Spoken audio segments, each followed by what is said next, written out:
Okay, the exponent quiz is one in which you should have these facts down in order to go through your high school algebra courses with a little bit more ease. So just like in third grade when you're learning your multiplication tables, or first or second grade when you're learning your addition and subtraction facts, in high school there are certain facts, math facts, that we need to add to our knowledge bank. So these are some of them. So 1 squared through 25 squared. We should know these facts without having to use a calculator or without having to go off to the side and multiply.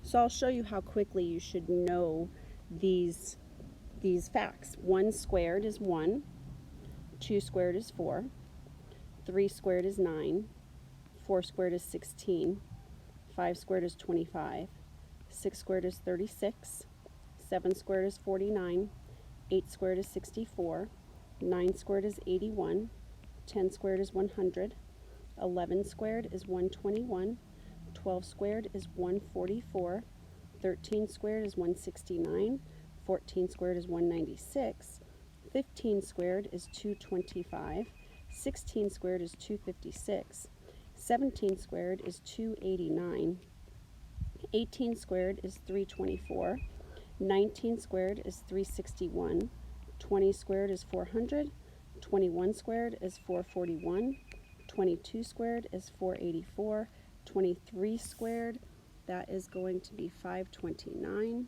24 squared is 576, and 25 squared is 625. So there's your 1 squared through 25 squared. I recommend printing out or just getting a piece of paper and writing 1 squared through 25 squared down and practicing that. When you get to a point where you don't know the answer, let's just say you get to 14 squared and you don't know that that's 196. You study it. You say, okay, 14 squared is 196, 15 squared is 225, 16 squared is 256, and then start back at the beginning and you'll get faster. Then when you get to a point that you don't understand, maybe learn the next 2 or 3 and then start back at the beginning and start all over again. 1 cubed through 10 cubed. These are more facts that we should know. 1 cubed is 1, 2 cubed is 8, 3 cubed is 27, 4 cubed is 64, 5 cubed is 125, 6 cubed is 216, 7 cubed is 343, 8 cubed is 516, that is not true, 9 cubed is 729, and 10 cubed is 1000. 516 doesn't look right to me. 64 times 8, it's 512.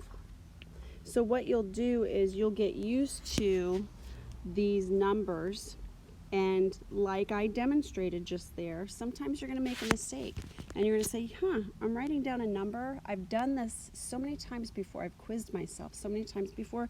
That number doesn't look special to me. It doesn't look like a number I've seen before. And that's where you simply go, 64 times 18, because that's your 8 squared, right?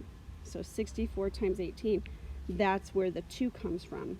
And then of course, that's how I recognized, it was 512. So even when you have that little bit of a speed bump in your thought process, when you memorize these numbers, they will look familiar to you. And that's the whole purpose, is that you should come across a number and say, that's a familiar number.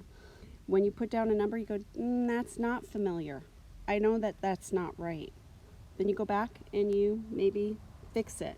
But initially, you should study these so that what I demonstrated doesn't happen. Okay, you should not have to go off to the side and do this.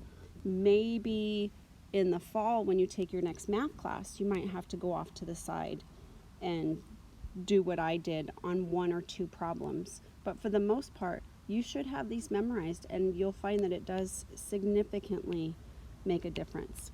Okay, 1 to the 4th through 5 to the 4th, we should know these. 1 to the 4th is 1, 2 to the 4th is 16, 3 to the 4th is 81, 4 to the 4th is 256, and 5 to the 4th is 625.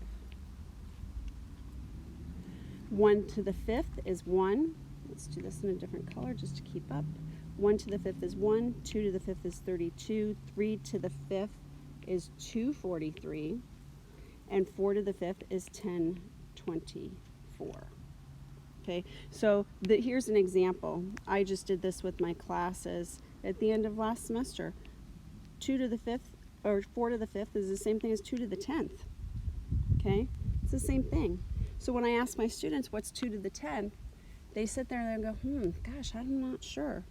Well, when you memorize these, 4 to the 5th is 1024. 4 to the 5th is the same thing as 2 squared to the 5th. And 2 squared to the 5th is 2 to the 10th. Okay? Now, if you are in a class where you haven't learned that yet, that's exactly why knowing these math facts will help you learn new things in the future.